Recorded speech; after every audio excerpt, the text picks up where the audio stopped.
যে আল্লাহর স্ত্রী ছিলেন খাদিজা রাদিয়াল্লাহু তাআলা। আব্দুর রহিম আল মাদানী মুফতি আমির হামজার বিরোধিতা করতে গিয়ে তিনি গত 2 দিন আগে এক মাহফিলে বলে ফেলেছে যে আল্লাহর স্ত্রী ছিলেন খাদিজা রাদিয়াল্লাহু তাআলা। নাউজুবিল্লাহ বলেন। বলতেছে আল্লাহর স্ত্রী খাদিজা, আল্লাহর স্ত্রী ছিলেন খাদিজা রাদিয়াল্লাহু তাআলা আনহা। একটু জোরে বলেন নাউজুবিল্লাহ। আমার ভাইরা গভীর মনোযোগ লক্ষ্য করেন। তিনি আমির হামজার বিরোধিতা করতে গিয়েছেন। আমির হামজা সাম্প্রতিক এক বক্তব্য দিতে গিয়ে বলেছিলেন যে খাদিজাতুল কুবরা রাদিয়াল্লাহু তাআলা আনহা জীবনে এক ওয়াক্ত ফরজ নামাজ পড়েনি, একদিন রোজাও রাখেনি, একবার হজও করেনি, একদিন যাকাতও দেন নাই। তারপর আল্লাহ তাআলা তাকে সালাম জানিয়েছে, জান্নাতের সার্টিফিকেট দিয়েছে। সুবহানাল্লাহ বলেন। তার এই বক্তব্য সোশ্যাল মিডিয়াতে কেটে ছয়লাভ করেছে ভিডিওতে। যেটা কেমন বক্তব্য, এ লোক পাগল হয়ে গেছে যে খাদিজা রাদিয়াল্লাহু তাআলা আম্মা জান জীবনে একদিনও নামাজ পড়েনি, রোজা রাখেনি, হজ করেনি, যাকাত দেয়নি। এ কেমনে করে এমন কথা বলতে পারলো? এ গাঁজা খাইছে পাগল বক্তা। আব্দুর রহিম আল মাদানী এই বক্তব্য দিতে গিয়েছেন যে আমির হামজা পাগল ও জাহিল বক্তা, ডেট এক্সপায়ার, তারেক মনোয়ার পাগল। এইভাবে সমালোচনা শুরু করেছে। সমালোচনা করতে গিয়ে তিনি নিজেই বলে ফেলেছে যে আল্লাহর স্ত্রী ছিলেন খাদিজা রাদিয়াল্লাহু তাআলা আনহা। যদিও তিনি ইচ্ছা করে বলেনি, ভুলে বলে ফেলেছে, আবার পরবর্তীতে ঠিক করে বলেছে। তবে এখান থেকে বোঝা গেল আব্দুর রহিম মাদানী ভাইয়ের জন্য শিক্ষা হলো অন্যকে অপমান করতে গেলে আল্লাহ তাকেই অপমান করে। আপনি তো আজকে আমির হামজার ভুল ধরতে গিয়ে নিজে এমন ভুল করেছেন, সম্পূর্ণভাবে শিরিক করেছেন। তার কারণে আল্লাহর স্ত্রী কাউকে দাবি করলে সেটা কি হয়? আরো জোরে বলেন।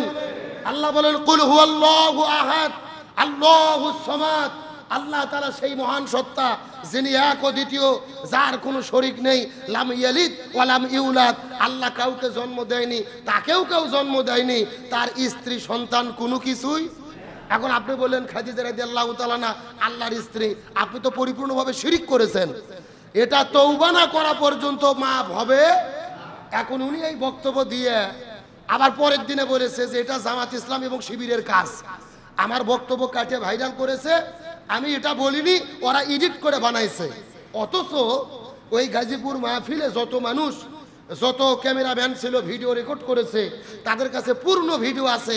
ওরা নিজেও বলেছে যে হ্যাঁ, উনি প্রথমে ভুলে বলেছিল যে খাদিজা আল্লাহর স্ত্রী, পরবর্তীতে সঠিক তিনি আবার বলেছেন, কিন্তু ভুল করে তিনি বলেছিল। এখন তিনি ভুলকে স্বীকার না করে জামাত ইসলাম আর শিবিরের উপরে দায় চাপে দিল। তার মানে বোঝা গেল এর ভেতরে অ্যালার্জি চুলকনি আছে না নাই? আরে মাদানী ভাই, আমরা মানুষ, পৃথিবীতে সবারই ভুল হয়। আদম নবীর যদি ভুল না হতো আমরা পৃথিবীতে আসতাম? ভুল হতেই পারে। ভুল আমির হামজাও করতে পারে, তারেক মনোয়ারও করতে পারে, আপনারও ভুল হতে পারে। ভুল হয় না ফেরেশতার। মানুষ মানে ভুল করা। আপনি ভুল হলে সমালোচনা করেন, আপনি সমালোচনা করার অধিকার আছে। তবে সমালোচনা করতে গিয়ে গাঞ্জাখোর, পাগল, জাহেল, ডেট এক্সপায়ার, এমন সব বক্তব্য, এমন সব ভাষা ইউজ করেছেন যেই ভাষা কোনো শিক্ষিত সমাজে গ্রহণযোগ্য হতে পারে না। আর আজকে আর একজনের বিরুদ্ধে লেগেছেন, আল্লাহ আপনাকে অপমান করে ছেড়েছে। তার মানে বোঝা গেল অন্যকে অপমান করতে গেলে নিজেকে অপমানিত হতে হয়। অন্যের বিরুদ্ধে গর্ত খুঁড়তে গেলে ওই গর্তে নিজেকেই পড়তে হয়। সুতরাং দলাদলি, গুতোগুতি, ফতুয়াবাজি, হিংসাত্মক বাদ দেন। আলেম ওলামা একতাবদ্ধ হন। আলেমেরা যদি একতাবদ্ধ হতে না পারি, আমাদের কপালে আরো দুর্দশা আছে। তাহলে এখন সমাধান প্রশ্ন হতে পারে যে খাদিজা রাদিয়াল্লাহু তাআলা এক ওয়াক্ত নামাজও পড়েনি, হজও করেনি, যাকাতও দেয়নি, কারণটা কি? এর সমাধান কি? জানার দরকার আছে না নাই? গভীর মনোযোগ বোঝার চেষ্টা করেন। খাদিজা রাদিয়াল্লাহু তাআলা আনহা জীবনে এক ওয়াক্ত ফরজ নামাজ পড়েনি, হজ করেনি, যাকাত দেয়নি, জিকির করেনি। তার কারণ হলো খাদিজা রাদিয়াল্লাহু তাআলা আনহা যখন মৃত্যুবরণ করেছে তখন এই সমস্ত বিধান নাজিল হয় নাই, নামাজ ফরজই হয়নি সেই সময়। তাহলে খাদিজা রাদিয়াল্লাহু তাআলা কেমনে ফরজ নামাজ পড়বে? খাদিজা রাদিয়াল্লাহু তাআলা মারা গেছে যেই বছরে, সেই বছরের শেষের দিকে রাসূল মিরাজে গেছে। মিরাজের দিনে নামাজ ফরজ হয়েছে। তার মানে বোঝা গেল খাদিজা মরার আগে নামাজ ফরজ ছিল না। রোজা ফরজ হয়েছে দ্বিতীয় হিজরিতে, খাদিজা রাদিয়াল্লাহু তাআলার মৃত্যুর 3 বছর পরে। তাহলে তিনি কেমনে ফরজ রোজা রাখবে? হজ ফরজ হয়েছে 6ষ্ঠ হিজরিতে, পর্দা ফরজ 8ম হিজরিতে। তাহলে তিনি কেমনে এই বিধানগুলো মানবে? আমির হামজা এই কথা কিন্তু তার বক্তব্যের মধ্যে বলেছিল, কিন্তু ওটা কাটিয়ে দিয়ে খালি অতটুকু ছেড়ে দিছে যে খাদিজা একদিন নামাজও পড়েনি, রোজাও করেনি, হজও করেনি, জাকাতও দেয়নি, আর জনগণ ওই ভিডিও দেখে লাফানো শুরু করেছে। সঠিকটা বোঝার দরকার আছে না নাই? তাহলে এখন প্রশ্ন আসতে পারে, হুজুর খাদিজা রাদিয়াল্লাহু তাআলা এত বিধান নাজিল করলো না, অথচ আল্লাহ তাকে সালাম দিল, জান্নাতের সার্টিফিকেট দিল কেন? জানতে মন চায় না? এর একমাত্র কারণ হলো ঈমানের শক্তিতে। জোরে বলেন কিসের শক্তি? রাসূল কারীম সাল্লাল্লাহু আলাইহি ওয়াসাল্লাম সর্বপ্রথম যখন ওহী পেলেন, নবুয়ত পাওয়ার পরে সর্বপ্রথম দাওয়াত দিয়েছে তার স্ত্রীকে। এই দুনিয়াতে তখন কোনো মুসলমান ছিল না। খাদিজা রাদিয়াল্লাহু তাআলা আনহা সর্বপ্রথম কালেমা পড়ে মুসলমান হয়েছে। জোরে বলেন না সুবহানাল্লাহ। ঈমানের কত শক্তি, ঈমানের কত দাম। আপনার ঈমান যদি পাকাপোক্ত হয়, আমল যদি কম হয়, ওই ঈমানের ওসিলায় জান্নাত দেবে কে? ভালো করে বোঝেন। আপনাদের এই মসজিদে আমার আলোচনা শুনে এই যে পার্শ্ববর্তী হিন্দু পাড়া থেকে একটা হিন্দু আসার পরে ধরেন যে বেলা ৩টার দিকে কালেমা পড়ে মুসলমান হলো। কয়টার দিকে? ৩টায়। আর আসর নামাজ হবে ৪টায়। এখন ৩টার দিকে মুসলমান হওয়ার পরে ৩:৩০টার দিকে যদি ওই হিন্দু মারা যায়, এই হিন্দু কোথায় যাবে বলেন তো? আরো জোরে বলেন। এটা যদি বুঝে থাকেন, খাদিজার বিষয়টা বুঝবেন। কালেমা পড়ে ঈমান গ্রহণ করেছে, ৩০ মিনিট পরে মারা গেছে, তার কোনো নামাজের হিসাব নাই, কারণ নামাজের ওয়াক্তই সে পায়নি। তার রোজার কোনো হিসাব নাই, রোজা তার জীবনে আসেনি। ১ বছর পরে রোজা ফরজ, ১ বছর পরে হজ ফরজ, যাকাতও দিতে গেলে ১ বছর পূর্ণ হতে হবে। তার জীবনে রোজাও নাই, নামাজও নাই, হজও নাই, এগুলোর বিচারও নাই। ওটা যদি বুঝে থাকেন, খাদিজারটাও একই জিনিস। নামাজ, রোজা, হজ, যাকাত কোনো কিছু করেনি, হিসাবও দরকার নাই। তার কারণ তখন এই বিধানগুলো ফরজ। কথা কি ক্লিয়ার না ভেজাল আছে? ওই বিধান তখন নাজিল হয়নি, কেমনে করবে? কিন্তু আল্লাহ তাআলা শুধুমাত্র সম্মান দিল ঈমানের কারণে। জোরে বলেন কিসের কারণে? ঈমান হলো পাকাপোক্ত সবচেয়ে দামি জিনিস। ঈমান যদি পাকাপোক্ত থাকে, আমল যদি কমও থাকে, আল্লাহ জান্নাতে দেবে। সুবহানাল্লাহ বলেন। তাহলে আমাদের সমস্ত বিতর্ক থেকে আল্লাহ এই জাতিকে হেফাজত করুক, বলেন আমিন। তাহলে বলতে চাচ্ছিলাম, এই যে ৫ জন ব্যক্তির দায়িত্ব 10টা কাজ করা, আর আমাদের খলিফা হিসেবে দায়িত্ব কিসের বিধান মানা? আরো জোরে বলেন। আর পুরো কোরআন এবং হাদিসের বিধান মানার নাম কি? ইবাদত। জোরে বলেন, নাম কি? ইবাদত। এখন আপনাদের কাছে আমার প্রশ্ন, এই ৫ জন ব্যক্তি লন্ডনে গেলেন, 10টা জায়গায় 10টা কাজ আল্লাহ তাআলা দিলেন। এই কাজ না করে যদি দেশত ফিরে আসে, চাকরি থাকবে? বেতন দেবে? ডক্টর ইউনূস ভালো ব্যবহার করবে? তো ওরা যদি 10টা হুকুম পালন না করে চাকরি আউট হয়ে যায়, বেতন বন্ধ হয়, সরকার বেড়া বেজার হয়, ডক্টর ইউনূস এদের উপরে খেপে যায়। এখন আমরা যদি কোরআনের বিধান না মানি, আমাদের অবস্থা কি? আল্লাহ কি আমাদের উপর খুশি থাকবে? আমাদের উপর সন্তুষ্ট হবে? আমাদের উপর রহমত নাজিল করবে? আমাদেরকে জান্নাত দেবে? কেন দেবে? আমরা তো প্রতিনিধি হয়ে আমাদের দায়িত্বই পালন করতে পারিনি। আপনি আমি যদি প্রতিনিধি বলে দাবি করি, আমাদের সঠিক দায়িত্ব পালন। বাংলাদেশে কিছু কিছু ঔষধ কোম্পানি আছে, প্রতিটা মেডিকেল ক্লিনিকে দেখবেন তাদের কোম্পানির রিপ্রেজেন্টেটিভ থাকে। দেখেন না আপনারা? ওই রুগী দেখার পরই দৌড়ে যে প্রেসক্রিপশন কারে নিয়ে ছবি তোলে, এরকম ঘটনা ঘটছে না? এদের কাজ কি?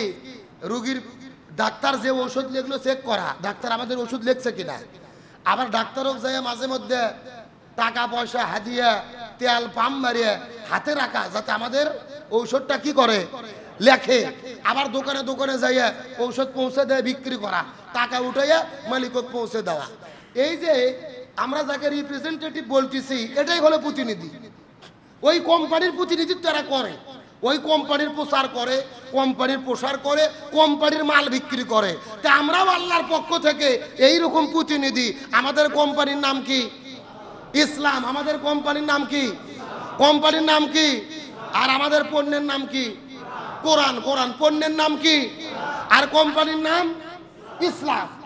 এই ইসলাম নামক কোম্পানির এই কোরআন নামক পণ্য, হাদিস নামক পণ্য আমরা যদি প্রতিনিধি হয়ে থাকি, এই জমিনের মধ্যে প্রচার করতে হবে এর বিধানগুলো এই জমিনের মধ্যে বাস্তবায়ন করতে। আর যদি সেটা না করি, ওষুধ কোম্পানির ওই লোকের কি চাকরি থাকবে? বেতন দেবে? কোম্পানি হাদিয়া দেবে? বছর শেষে মুনাফা দেবে? কিচ্ছু নাই। আপনি ওটা বুঝলেন, তাহলে প্রতিনিধি হয়ে আল্লাহর দায়িত্ব পালন করতেছেন না।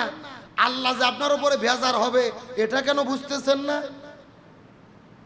এই বুঝ কেন আমাদের ভেতরে আসলো না? যেই রকম ওই লোকগুলো দায়িত্ব পালন না করলে চাকরি থাকে না, বেতন থাকে না, একই রকম ভাবে আমরাও যদি আল্লাহর বিধানগুলো মেনে না চলি, আমাদের জীবনেও সমস্যা আছে না নাই? আমার বন্ধুগণ, মুসলমান ভাইরা, গভীর মনোযোগ লক্ষ্য করুন। এই দুনিয়ার ভেতরে আল্লাহ তাআলা আমাদেরকে প্রেরণ করলেন খলিফা হিসেবে, খেলাফতের দায়িত্ব দিয়ে। কিন্তু খলিফা হিসেবে এই জমিনের মধ্যে আগমন করার পরে আমরা যদি দুনিয়ার ভেতরে খেলাফতের দায়িত্ব পালন না করি, তাহলে আমাদের অবস্থাটা কি হবে? এই সম্পর্কে আমার আল্লাহ কোরআনের মধ্যে কত চমৎকার করে বলেন, ও আমান্না রাদাব আযিকরি ফা ইন্না লাহু মাঈশাতান দঙ্কা ওয়া নাহশুরুহু ইয়াওমাল কিয়ামাতি আমা। সূরা তাহা 16 নম্বর পারার 19 নম্বর পৃষ্ঠার 13 নম্বর লাইন, 124 নম্বর আয়াতে কারিমা। তাফসীর ইবনে কাসিরের মধ্য থেকে বলতেছি, আল্লাহ তাআলা ডাকতে বলে, পৃথিবীর মানুষেরা, এই জমিনের ভেতরে আমি আল্লাহ তোমাদেরকে খলিফা করে প্রেরণ করেছি। তোমাদের দায়িত্ব হলো কোরআন সুন্নাতে জীবন পরিচালনা করবে। কিন্তু যেই ব্যক্তিগুলো কোরআনের বিধান মেনে চলবে না, কোরআন মতো জীবন পরিচালনা করবে না, কোরআন দিয়ে বিচার ফয়সালা করবে না, এই মানুষগুলো কখনোই খেলাফতের দায়িত্ব পালন করলো না। এই মানুষগুলোর জীবনে আমি আল্লাহ তাআলা অশান্তিতে ভরে দেব। আর কিয়ামতের ময়দানে তাদের দুই চোখকে কানা করে, অন্ধ করে হাসরে উত্তোলন করা হবে। জোরে বলেন নাউজুবিল্লাহ। আল্লাহ বলতেছেন, খেলাফতের দায়িত্ব যারা পালন করবে না, এদের জীবনে কোনো শান্তি রাখবো না, দমকা অশান্তিতে ভরে দেব। আর হাসরের ময়দানে তাদের দুই চোখ কানা করে, অন্ধ করে, হাত পাও ভাঙে, ন্যাংরা করে, লুলো করে কে উঠাবে? তার মানে বোঝা গেল, যারা খেলাফতের দায়িত্ব পালন করবে না, তাদের দুনিয়াও শেষ, আখিরাতও।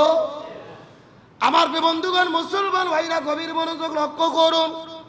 আর যদি আমরা খেলাফতের দায়িত্ব পালন করি, আল্লাহ রাব্বুল আলামিন আমাদের কি পুরস্কার দেবেন? আল্লাহ তাআলা কত চমৎকার করে বলেন, ফামা তাবিয়া হুদায়া ফালা খাউফুন আলাইহিম ওয়ালা হুম ইয়াহজানুন। সূরা বাকারা 1 নম্বর পারা 6 নম্বর পৃষ্ঠার 1 নম্বর লাইন, 4 নম্বর রুকুর 38 নম্বর আয়াতে কারিমা। আল্লাহ রাব্বুল আলামিন বলেন, এই পৃথিবীর মানুষেরা ভালো করে বোঝার চেষ্টা করো, আমি আল্লাহ রাব্বুল আলামিন এই জমিনের ভেতরে তোমাদেরকে খলিফা করে প্রেরণ করেছি।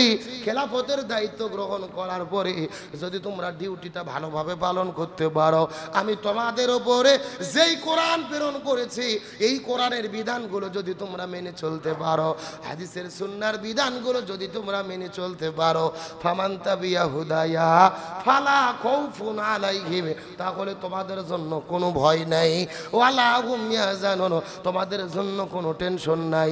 এই দুনিয়ার ভেতরে তোমরা টেনশন মুক্ত জীবন যাপন করবে। আর হাসরের ময়দানে আল্লাহ তোমাদেরকে জান্নাতের মেহমান হিসেবে কবুল করবেন। সমাধান চাও যদি জীবনে মরণে, ফিরে যাও খুঁজে নাও চোখ রাখো কোরআনে। সবাই, সমাধান চাও যদি জীবনে, ফিরে যাও খুঁজে নাও চোখ রাখো। পাবে পাবে সুখ শান্তির ঠিকানা যদি মেনে নাও মনে প্রাণে সমাধান সবাই সমাধান চাও যদি জীবনে ফিরে যাও খুঁজে নাও চোখ রাখো এ তো চের অম্লান চের মুক্তির ডাক এই যে মহাবাণী খোদারি কালামে পাক এই দুনিয়ায় আর সেই দুনিয়া এই দুনিয়ায় আর সেই দুনিয়া মুক্তি পাবে তুমি দোজাহানি সমাধান সবাই সমাধান চাও যদি জীবনে মরণে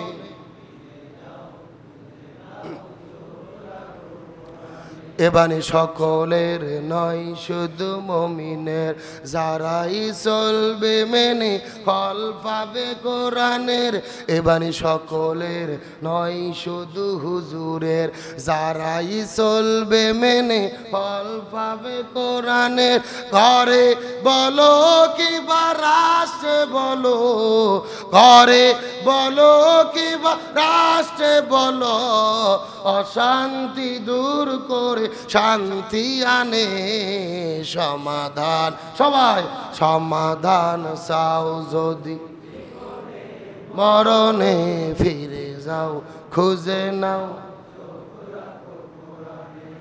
পাবে পাবে সুখ শান্তির ঠিকানা যদি মেনে নাও মনে প্রাণে সমাধান সমাধান চাও যদি মরণে ফিরে যাও খুঁজে নাও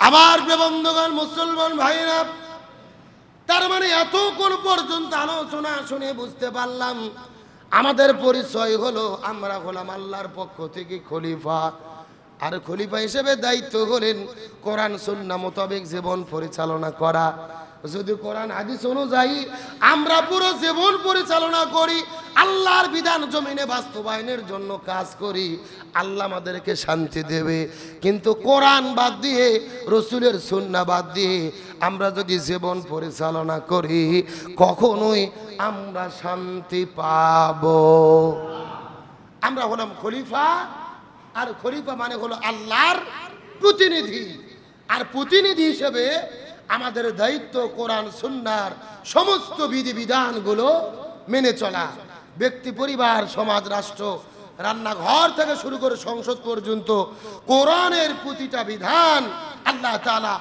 আমাদেরকে মেনে চলার তৌফিক দান করুক বলেন আমিন।